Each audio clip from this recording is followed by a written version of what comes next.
e ela pode adquirir um caráter anticapitalista. Ela pode, via de regra, ela adquire um caráter anti-imperialista, que pode ser mais ou menos estendido. Eu digo assim, sempre me chama poderosamente a atenção o fato de que o sujeito diz: eu não sou nacionalista, mas sou contra a venda da Companhia Vale do Rio Doce para o capital externo. Eu digo, mas como? Qual é a função de manter empresas brasileiras, estatais, por exemplo, na forma estatal e não vender? Qual é? Se não é, tem que ter sustentado isso, então. Isso tem que ter colocado em algum lugar, tem que ter algum sustento. Porque, do ponto de vista do trabalho, nós poderíamos dizer, o trabalhador diz, não importa se eu sou explorado por um capitalista nacional ou por um capitalista multinacional. Ou, inclusive, se eu sou explorado pelo próprio Estado, que é um Estado burguês. Mas a gente sabe que nas condições concretas da luta política é substancialmente diferente ser explorado por um capital multinacional, por um capital nacional ou pelo Estado. É substancialmente diferente. É politicamente diferente, é juridicamente diferente, em todos os... e as consequências são diferentes. Entendeu? Então eu diria que tem que ter uma resposta para esse tema.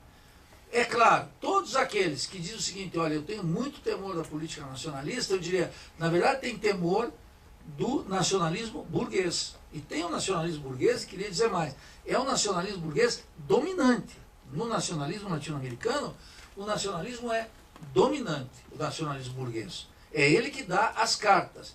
Então ele dá as cartas, ora, a favor do Estado, que favorece o capital essencialmente, ou ora em favor dos capitalistas privados e, portanto, favorece o sistema capitalista. Uma política nacionalista não necessariamente debilita o sistema, mas uma política nacionalista que impede o fluxo de valor para fora, ela tocou numa política anti-imperialista muito clara. Ela bate nas raízes do sistema. E aí ela exige das forças nacionalistas que elas atuem, não demagogicamente, que elas atuem batendo no nervo do sistema. O nacionalismo revolucionário, portanto, se define, em primeiro lugar, pelo aquele nacionalismo, aquelas forças políticas que são capazes de impedir essa transferência de valor produzido aqui para fora. A despeito de sabermos como vai ser a apropriação desse valor e como vai ser feito o uso desse valor dentro do Estado Nacional. Mas nós teríamos que reconhecer, pelo menos teoricamente, isso não tenho dúvida nenhuma, que esse nacionalismo que se apropria desse excedente aqui, ele bate numa das regras de ouro do sistema. E, portanto, ele cumpre uma função anticapitalista, antissistêmica, assim, essencial. Esse seria,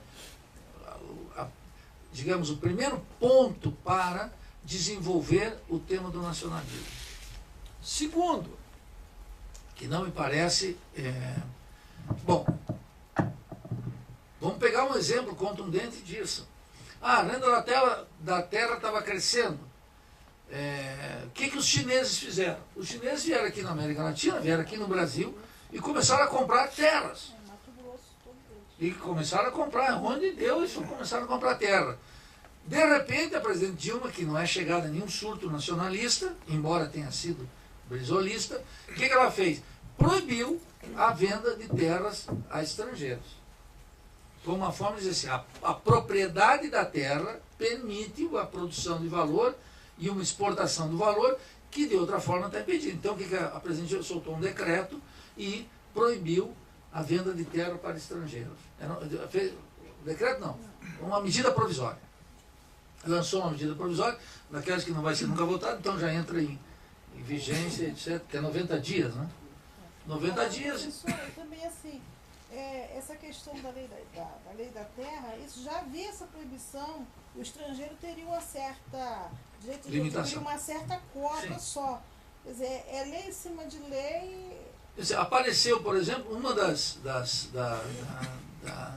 críticas à venda da companhia que tinha capital estrangeiro, e o capital estrangeiro está regulado, ele tem limites para a compra de terras. Então estaria ali ele participando de as reservas da Companhia do Rio Doce excediam o que a legislação permitia.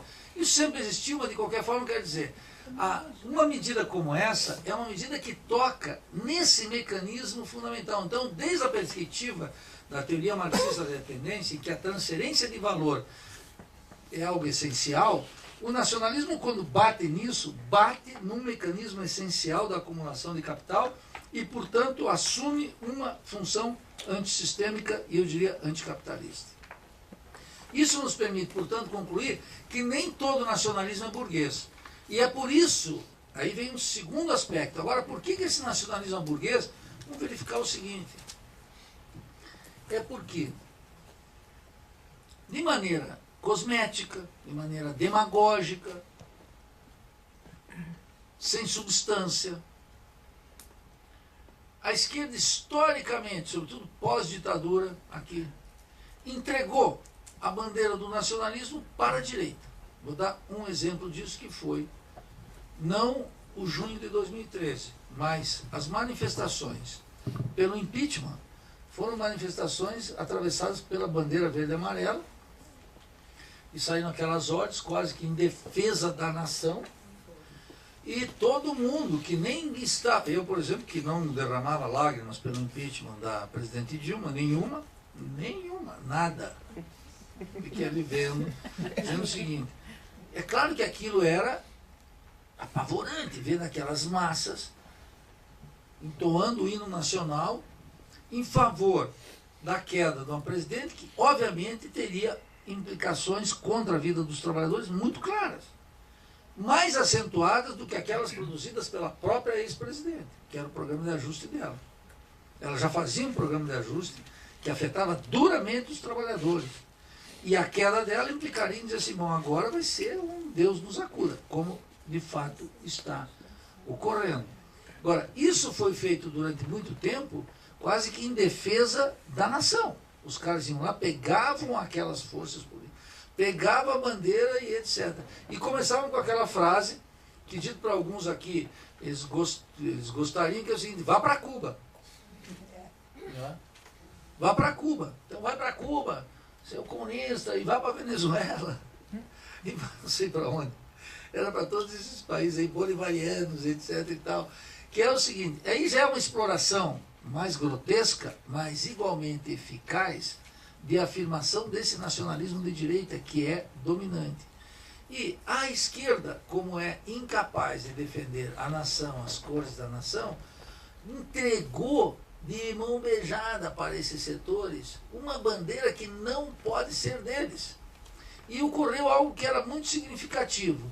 Os que saíam com a bandeira nacionalista, com a bandeira do Brasil, e expressando esse nacionalismo de direita, naturalmente que amam os Estados Unidos, que gostam de shopping center, etc. Eles não têm nada a ver com isso. Mas é claro também que todos aqueles que saíam com a bandeira vermelha, na sua grande maioria, não eram comunistas, nem marxistas, nem revolucionários. Era, por exemplo, o petismo. Então eu vi assim, os caras que estão com a bandeira vermelha não são comunistas, e os caras que estão com a bandeira vermelha e amarela não são nacionalistas. Muito claro, ficou muito claro. E o problema é que aquela defesa da nação era contra nós. Se eu saísse na rua, seria massacre. Se eles identificam, né? Você que não foi para Venezuela, Cuba, agora morte aqui, me executavam na beira-mar norte, lá em Floripa. Não ia ter nenhuma chance. Como é que tu explica esse fenômeno? Porque a esquerda, em geral, não reivindica o nacionalismo como força. Eu sei que isso. Agora vejam, por exemplo, num outro terreno, que é fundamental, que é a disputa pelo terreno da cultura, em geral, no sentido mais amplo. Isso afeta, por exemplo, o padrão alimentar. Isso afeta, por exemplo, o consumo de bens culturais, música, rádio, cinema, televisão, etc. e tal. Vou dar um pequeno exemplo cotidiano para mostrar como é que é isso. Naquele almoço que eu fazia, naquele churrasco que eu fiz na minha casa, em que eu não saí na foto, que eu contei aqui, que era um almoço do dia da votação, e todo mundo estava na minha casa, tinha votado na Dilma, eu não tinha votado. Primeiro eles duvidaram, no silêncio da urna, tu deve ter votado. Eu disse, não tem, não vou. E eu não saí na foto. Aí começou uma discussão e eu defendi uma política nacionalista. E estavam lá, eram jornalistas, escritores, esse pessoal. E esse pessoal muito dado ao pluralismo, tem que deixar tudo livre, não pode ter controle, E eu defendendo a política nacionalista, ele disse, mas como é que você vai fazer? Eu falei, cara, pegue a frase que os artistas usam de maneira muito bocó, tem espaço para todos. E ele me disse, tem espaço para todos a cultura. Eu fui olhar na minha cozinha, peguei um rádio, coloquei em cima da mesa e falei assim, vocês vão ver o quê? Vou ligar aqui. Aí comecei a passar as FMs. E era tudo música internacional. Eles dizem música internacional. Não se cantava em francês, nem em árabe, nem em espanhol, nada. Era só English, from United States. Tudo. Nem na Inglaterra tinha um rockzinho vagabundo lá tocando. Era só essas músicas melosas que vêm. E eu passei assim, umas 8. E eu falei assim, tá vendo aqui, ó? O que é o espaço para todos? É esse massacre de manhã, à tarde e à noite. Isso significa que, claro que tem os direitos autorais, claro que tem gravação, claro que tem artistas brasileiros que não vão nunca aparecer numa ondas médias, e menos ainda em frequência modulada, em FM. Não tem como. Aquilo é economia e é terreno da cultura. Se fosse uma música internacional, se eu ligasse lá e escutasse Jorge Drexler, do Uruguai, e depois escutasse o último cantor palestino, sei lá, cantando não sei o quê, e um francês, para dar também aquela chanson horrorosa, aquilo é muito balbucio, mas também tem um francesinho lá, e tá bom, para dar um certo ar, assim, internacional. Ali primeira, né? O Ali Primeira, isso aí é muito comum, não dá, né? Também não vamos chegar a esse grau de tolerância. Mas o que eu quero dizer? No terreno da cultura, isso aí é assim. Agora pensem, algo muito mais grave. A importância do cinema para a consolidação de uma proposta emancipatória, etc. Tal como pensou Glauber Rocha. E observe que o dado, se não estou equivocado, é 90 e poucos % das salas de cinema estão nas mãos do capital estrangeiro. E eles exibem a programação hollywoodiana. Então, com muita frequência, vocês podem ver que um filme nacional, ele é colocado lá 3 ou 4 dias e desaparece. Tem amigos que produziram filmes que ficaram uma semana e já se sentiam absolutamente contemplados, quase uma loteria. Então, o que circula ali é violentíssimo. É produto estrangeiro. É produto que paga royalties. É produto que gera riqueza. É produto que gera salário. É produto que gera equipamentos. É produto. É mercadoria. O cinema é mercadoria. Então, o terreno da cultura está organizado como forma de mercadoria e está organizado num circuito que é de livre circulação. Os caras dominam a indústria cinematográfica. A Globo, inclusive, faz propaganda, porque ela transmite a entrega do Oscar quase como se fosse um prêmio nacional, e fica todo mundo vibrando e torcendo. Estou torcendo para ele, estou torcendo para aquele.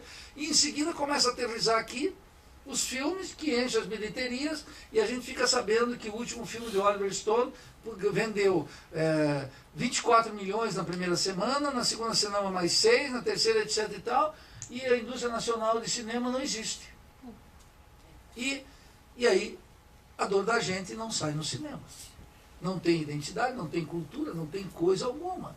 Então eu digo o seguinte, a política nacionalista, ela está destinada a tocar nisso, ela bate no nervo da indústria cultural, que é a mercadoria que complica o lado de lá, e que abre aqui, nesse caso em particular, não é só de produção de mercadoria aqui, porque no terreno do cinema, da cultura, da música, da literatura, das editoras, afirma-se possibilidades culturais e emancipatórias muito maiores do que produção de frango e maionese aqui de empresas brasileiras, muito mais sensíveis.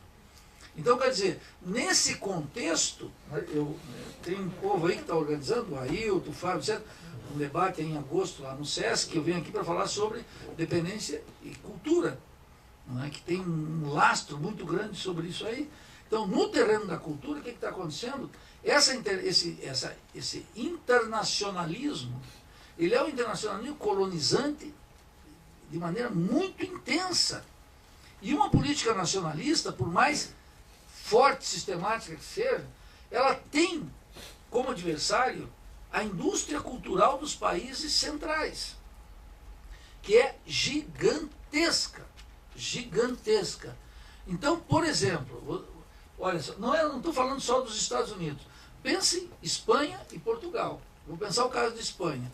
Quando pintou aqui 1492, e criaram-se aqui em toda a América Latina, eu participei de vários deles, no México, na Guatemala, aqui no Brasil, etc. Os movimentos que comemoravam, mas não festejavam a conquista, que não era naturalmente o descobrimento. A Espanha, sabe, fez o quê? A Real Academia da Espanha distribuiu em toda a América Latina a preço muito barato o Dom Quixote, como afirmação da cultura espanhola. É claro que o Dom Quixote já é uma figura universal, tal como Camões, todos os grandes escritores. Mas é claro que promove uma cultura própria dos espanhóis, de uma determinada hegemonia. Percebe como é que funciona? E é claro que uma política nacionalista que luta contra a dependência e o subdesenvolvimento tem que colocar isso no centro do debate também.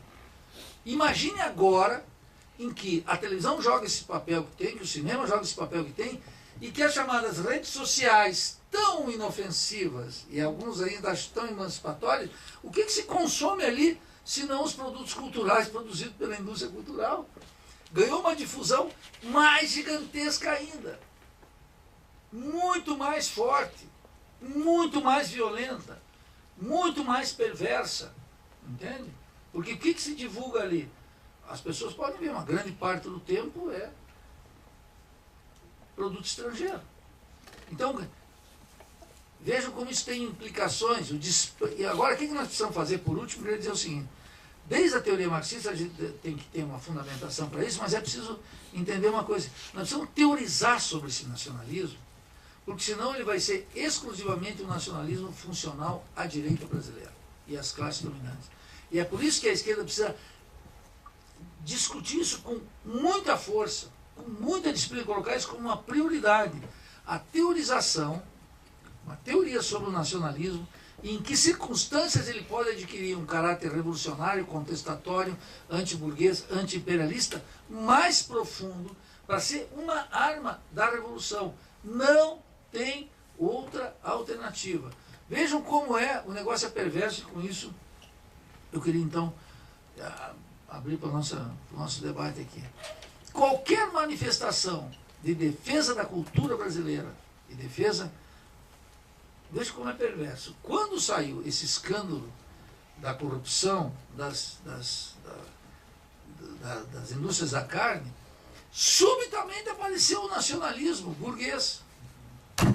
O sujeito que é a favor dos Estados Unidos completamente e que canta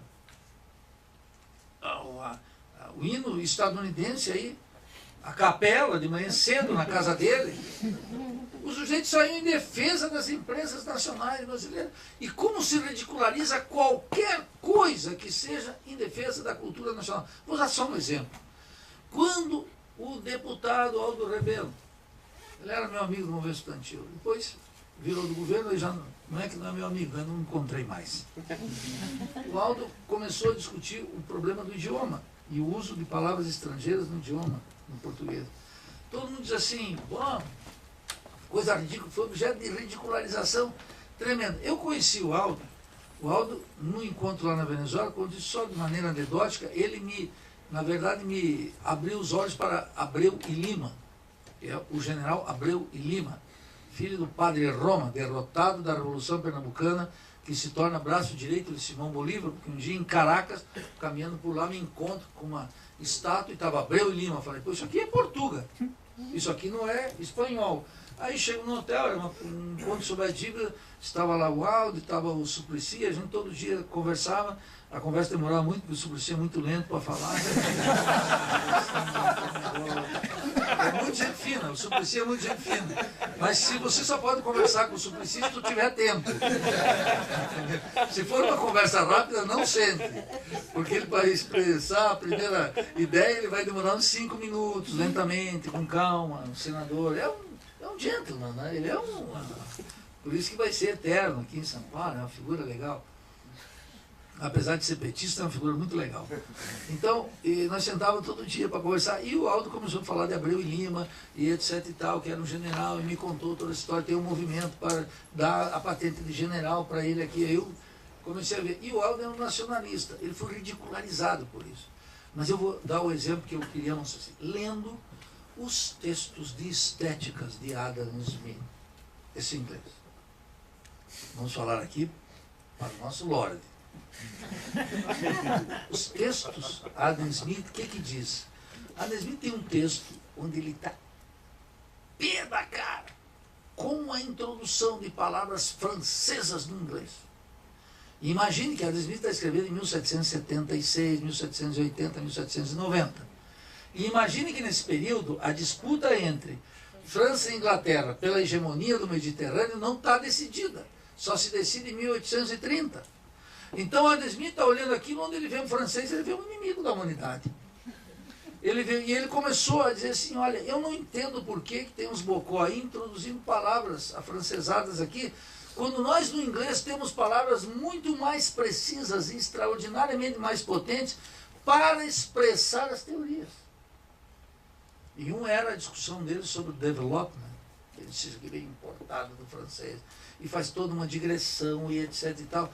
E eu digo assim, o sujeito assim, pô, o Adam Smith, esse é um cara sério. Aí vinha o Aldo Rebelo discutindo não sei o quê, comunista, absurdo, retrógrado, atrasado, como é que não vamos todo mundo aqui falar inglês sem sotaque, porque é uma exigência da internet, da modernidade, mas não sei o quê. Percebe como é que é a diferença, a atitude colonizada? Os ingleses são fortes, etc., porque eles também cuidaram disso. Porque o império cuida de tudo. O império, uma política imperialista, cuida de tudo. Esses bocó que acham que os Estados Unidos estão ocupados no Oriente Médio, esqueceram a América Latina. O imperialismo não é cobertor curto, puxa aqui, cobre o pescoço e o pé fica de fora. O imperialismo é tudo quanto é canto. Tem lá os 500 caras que estavam monitorando a América Latina, continuam monitorando. Esse seminário, por exemplo, pela força revolucionária que ele tem, está monitorado pela CITA do Departamento de Estado. Então, se eu gravar tudo, eles estão vendo aquele negócio ali. E eu não sei esses caras que estão filmando. Exatamente. Eu vou desligar o celular e vamos ter que investigar o pessoal que está filmando. Se não tem algum convênio aí por baixo. Então, eu quero dizer o seguinte. Isso, mais do que anedótico, gente, eu quero chamar a atenção para a importância desse fenômeno. E aí vem o inimigo, quer dizer, tal como se tomou. Isso vem, no caso dos marxistas, da ideia de que nós somos internacionalistas. E claro que somos. O internacionalismo de Marx, o internacionalismo do marxismo vem do fato de que o sistema é global e precisa ser acabado globalmente. Quando Marx diz, trabalhadores do mundo, univos no Manifesto Comunista em 1848, ele está dizendo o seguinte, esse sistema é global e só pode ser destruído pelas forças do mundo inteiro. Mas ocorre que, de repente, os nicaragüenses, como os cubanos, avançam mais na luta e fazem a revolução. Aí o que nós vamos dizer? Não, segura aí. Segura porque a Argélia não está pronto, e o Brasil não está pronto, e mesmo lá nos Estados Unidos e na Inglaterra, porque tem que fazer a revolução lá também, eles também não estão muito dispostos, aparentemente, nessa conjuntura. Então, quer dizer assim, os nicaragüenses fazem a revolução, se defrontam com o vigor da lei do valor, que é uma pancada, não tem conversa. E os cubanos também. Como é que isso retrocede? Que a consigna do Che sobre parir um homem novo tem que ser arquivada. E o que eles fazem? Como os cubanos estão dizendo, nós não estamos construindo o socialismo em um homem novo. Nós estamos mantendo as conquistas sociais da Revolução. É um recuo. Tal como o socialismo num só país, na União Soviética, depois da Revolução Russa, tem a ver com o fracasso da Revolução na Europa, especialmente da Alemanha. Não dava mais para continuar. Eu não estou apoiando isso, eu estou explicando como é que isso acontece. Ocorre por essa razão. E não é que nós vamos dizer o seguinte, toda revolução que ocorre tem que ser objeto de nossa observação, de nosso apoio, de nossa crítica, de nossa veneração. Os nicaragüenses fizeram, os cubanos fizeram, nós vamos ter que fazer a nossa. Só que o sistema funciona de maneira desigual. Por isso que alguém me perguntava aqui sobre o desigual e o combinado do Trotsky, isso é fundamental. É desigual e combinado. É assim mesmo que ocorre. O desenvolvimento capitalista e as forças anticapitalistas, é a revolução. Não ocorre no mesmo ritmo. Então, necessariamente essa revolução vai adquirir, por força desse desequilíbrio, um caráter nacional. Como a própria Revolução Russa adquiriu. Ainda que, nesse caráter nacional, ela nunca vai deixar de afirmar sua vocação universal, compreendendo que ela não pode sair do buraco sozinha. Por isso que nós dizíamos aqui na América Latina, na herança a qual eu participo, nós não dizíamos lá nos anos 50 e 60, naturalmente, eu não dizia isso ainda. eu dizia quase nada nos anos 60. Era a revolução é socialista ou caricatura de revolução, e a revolução tem que ser continental. Não tem como. Por isso que no tema da interpretação marxista aqui na América Latina, o tema da pátria grande, de Nuestra América, é fundamental. Não dá para fazer uma revolução só num único país. Vai ter que adquirir uma dimensão continental. Por que isso aqui é mais fácil? Tem um passado comum, mesmo condicionamento, mesma dinâmica, e etc. e tal, e dá para fazer. Percebe? E por isso que quando o pêndulo latino-americano vai um pouco para a direita, vai tudo um pouco para a direita, e quando vai para a esquerda, vai um pouco para a esquerda, etc. Então, esse é o tempo. Por isso que o nacionalismo é uma peça constitutiva, e vocês podem ficar com todas as desconfianças. A única coisa que eu exijo, porque a realidade está exigindo, é que se tenha uma reflexão sistemática sobre o nacionalismo. E a possibilidade de um nacionalismo burguês não controlar as lutas sociais, nem orientar a política ideologicamente, mas que no seu lugar nasça um nacionalismo revolucionário que vai valorizar a cultura nacional extraordinariamente, de forma tão inédita, que é a única possibilidade de alguém, dono completo da sua própria cultura, do seu próprio desenvolvimento, entender a cultura dos outros. Entendeu? Grande parte aqui no terreno da cultura, concluo com isso, é que as pessoas são mais devotas da cultura musical gringa e de maneira abobada, e consome um monte de produto ruim, porque sequer sabe da qualidade da música brasileira. É impressionante como se ignora Villa-Lobos, da mesma forma como é impressionante como se ignora Glauber Rocha como critério estético do cinema.